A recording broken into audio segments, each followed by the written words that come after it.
Entre os séculos XVIII e XIX, a Europa experimentava muitas transformações. O sistema capitalista avançava rapidamente e uma nova ordem social se estabelecia. Nesse contexto, nasceram duas grandes correntes de pensamento: o liberalismo e o socialismo. Enquanto o liberalismo buscou consolidar as relações no capitalismo, o socialismo nasceu como uma resposta a seus desequilíbrios, principalmente o crescimento da pobreza e o desemprego, e propôs outra forma de organizar a sociedade. Muitos filósofos e economistas alimentaram as ideias liberais e socialistas ao longo dos anos. Adam Smith e Karl Marx foram seus principais expoentes. Adam Smith nasceu na Escócia em 1723. Filho único de um fiscal da alfândega, aos 16 anos já estudava filosofia na universidade. Mais tarde, tornou-se professor de lógica e filosofia na Universidade de Glasgow. As ideias de Adam Smith atacavam a política econômica dos reis e o regime feudal que ainda existia em algumas regiões da Europa. Logo, os burgueses se identificaram com suas teorias, que foram de grande importância para o desenvolvimento do capitalismo nos séculos XIX e XX. Adam Smith é considerado o pai da economia moderna, e sua principal obra é A Riqueza das Nações, escrita em 5 volumes. Karl Marx nasceu em 1818 na Alemanha. Filho de um advogado da classe média, chegou a estudar direito, mas logo se voltou para a filosofia. Suas teorias são uma crítica radical ao capitalismo e foram além dos livros e das universidades. Ativista do movimento operário, Marx também propôs mudanças concretas na sociedade, como o fim da propriedade privada e das classes. Sua principal obra, O Capital, tornou-se referência mundial e influenciou movimentos políticos de esquerda ao longo das décadas seguintes. Adam Smith e Karl Marx não foram contemporâneos.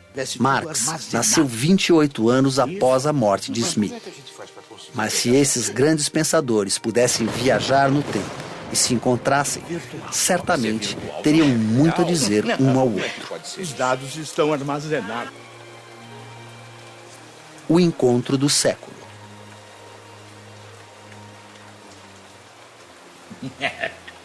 Enquanto nossa sociedade estiver dividida em classes, Sr. Smith, as relações econômicas não podem ser consideradas igualitárias, tampouco livres.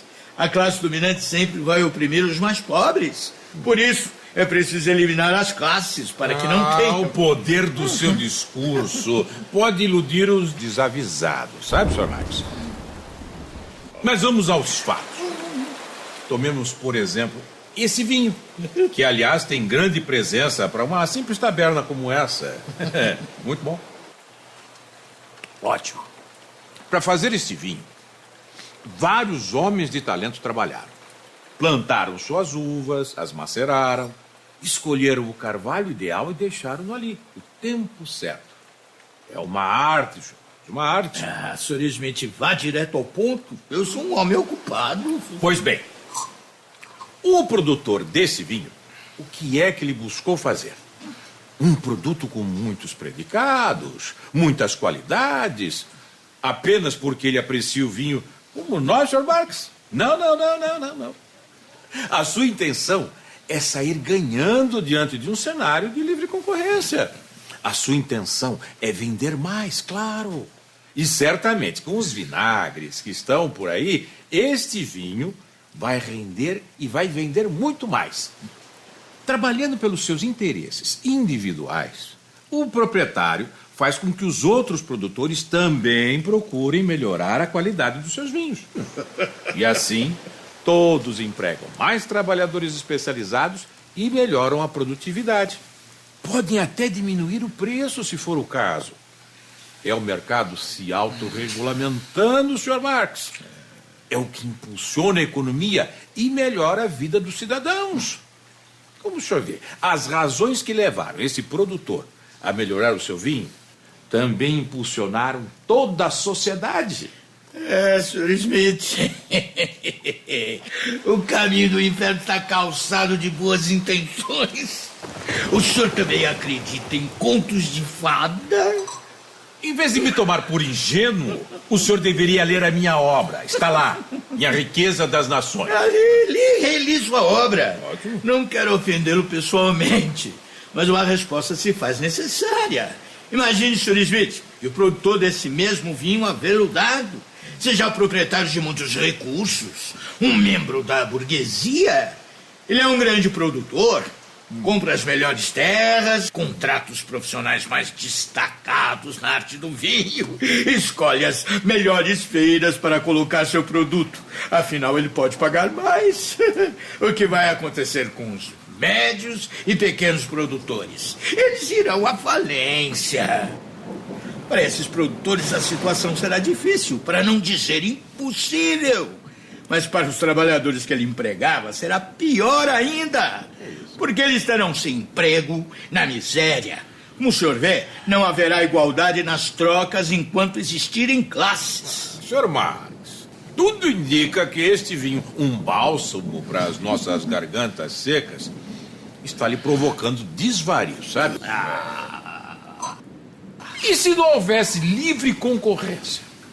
E se todos os produtores contassem com os mesmos recursos e condições de produção iguais, como o senhor defende?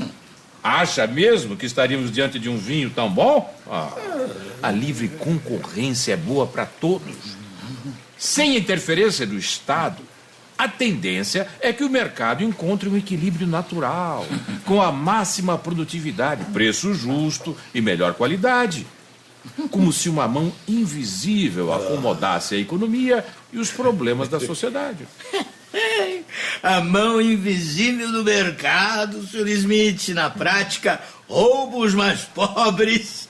De que adianta aumentar a produtividade se quem ganha é um só? Se quem fica com os lucros é só o dono do capital. De um lado, temos os proprietários acumulando mais capital e renda. De outro, o aumento da pobreza e da miséria. Liberdade é também igualdade econômica. Como o senhor ousa falar em liberdade se não reconhece o direito dos cidadãos de terem propriedades? Se vai contra a liberdade individual prevista e garantida pelas leis. Ora, o que são as leis, Sr. Smith? Se não uma reunião de palavras cunhadas pela classe dominante em defesa da própria classe dominante. Liberdade é igualdade econômica, é satisfazer as necessidades de toda a sociedade. E a propriedade privada está na raiz da desigualdade, porque uns têm tanto e outros nada. E esses que têm tanto ainda podem explorar o trabalho daqueles que nada têm. O capitalismo não existe sem exploração do trabalho. Quer ver? Camarada garçom, por favor. Sim, pois não? Como é seu nome, rapaz? É Wagner, senhor. Caro Wagner, pode nos dizer se esse é o primeiro trabalho? Não, na verdade, senhor, eu trabalhava com couro, fazendo todo tipo de artesanias. Aprendi com um mestre que morreu, mas me legou sua arte e seus instrumentos. Como é que viestes a trabalhar aqui, meu jovem? Desperdiçando as suas mãos fantásticas e talentosas servindo aqui numa estalagem? Sim, é que quando a colheita começou a cair, os camponeses deixaram de comprar os meus produtos. Tentei trabalhar numa fábrica, mas estavam contratando mais mulheres. Esse trabalho, jovem Wagner, lhe proporciona uma vida digna? Seus ganhos são justos? Eu durmo e me alimento aqui. Mas meus pais e irmãos pequenos estão passando necessidade. Está vendo o resultado da autorregulação no mercado? Muito obrigado, rapaz. Por nada, licença. Como o senhor vê, diante das intempéries e instabilidades, são as classes menos favorecidas que mais sofrem. Sr. Marx, o senhor está olhando apenas para um momento passageiro da história. Em breve, os benefícios da Revolução Industrial vão superar essa situação difícil que se abate sobre toda a sociedade. Esse e outros rapazes terão um bom futuro com as descobertas recentes. Nós que temos a oportunidade de viajar no tempo, sabemos que não será exatamente assim. Com licença. É Engels. Conhece? Já ouvi falar. Grande amigo. Sim, Quando vão reunir? Certo, sim. Vamos reproduzir o manifesto. Mas, Fred, você nem imagina com quem eu estou conversando. Não, errou. Eu estou dividindo mesa e vinho com o inimigo do povo. O Sr. Adam Smith. Sim, pessoa com peruca, casaca e todas as suas teorias. Mais agradável do que eu poderia supor. Mas deixe-me agora continuar, que ele está ficando impaciente. Até breve, companheiro. Eu ainda não tive a oportunidade de conhecer esse invento. Mesmo nas minhas viagens do tempo, nunca vi um desses. Um telefone celular. Permite ouvir a voz e falar com pessoas que não estão aqui, que estão em outros lugares. Maravilha! Quanto tempo e dinheiro serão poupados? E olha que acabamento, que brilho, hein? Certamente não é uma invenção socialista. Não é. Sr. Marcos, observando o que aconteceu na União Soviética, poderemos afirmar que o socialismo é uma utopia. A livre iniciativa foi sufocada. Isso levou à baixa produtividade da indústria e a um desenvolvimento pífio das forças produtivas. Um produto como esse realmente não poderia ser criado e fabricado num país socialista. O senhor bem sabe que a Revolução Russa transformou um Estado monárquico e semifeudal em uma potência industrial do século XX. Negar o desenvolvimento científico e industrial que a União Soviética teve é um erro histórico. Uma potência industrial? Tenha coragem de desvendar os próprios olhos, Sr. Marx. A economia russa não está entre as maiores do mundo. Além disso, esse processo de industrialização foi acompanhado de uma constante exploração dos trabalhadores que realizavam jornadas de trabalho de até 16 horas. Mas o mais grave, em nome de supostas conquistas sociais, a democracia foi atingida mortalmente. A União Soviética viveu isso. Infelizmente, vejo que esses acontecimentos ficaram inscritos na história do socialismo, Sr. Smith. Os erros cometidos por Stalin e outros líderes que deturparam minhas ideias e de outros companheiros não podem ser repetidos. Se eu estivesse lá, talvez tudo tivesse sido diferente. Não, Sr. Marx. É uma utopia mudar a natureza humana. Se o senhor estivesse lá, o que poderia fazer? Porque as suas ideias negam a natureza humana, que é individualista. Por outro lado, Sr. Smith, em países que adotaram as suas ideias em nome da bandeira do livre comércio, os mais ricos se tornaram ainda mais ricos e os mais pobres miseráveis. Eles também favoreceram ditaduras em outros países, estiveram por detrás de vários regimes totalitaristas, financiando golpes e conflitos. Por isso eu lhe digo, democracia e liberdade são letras mortas no capitalismo. Sr. Marx, essa conversa poderia durar séculos ainda. O fato é que nem o senhor e tampouco eu estamos satisfeitos com os caminhos que as nossas teorias tomaram na prática. Sr. Smith, nisso estamos de acordo. Como digo, o que importa não é interpretar o mundo, mas transformá-lo. E parece que ainda não conseguimos.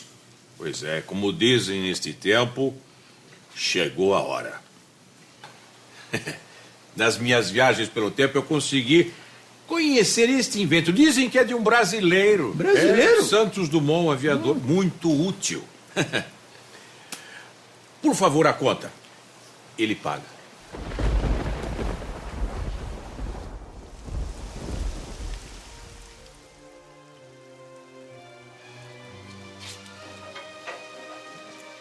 Gostaria de dar um passeio, Sr. Marx?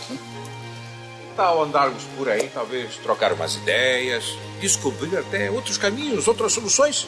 Por que não? É pena que tá chovendo um pouquinho. Senão poderíamos socializar o meu guarda-chuva. Partindo do senhor, eu tenho certeza. Mas eu queria dizer exatamente sobre essa questão das novas tecnologias. É. A partir delas, o que são? Mas pela sociedade como um todo.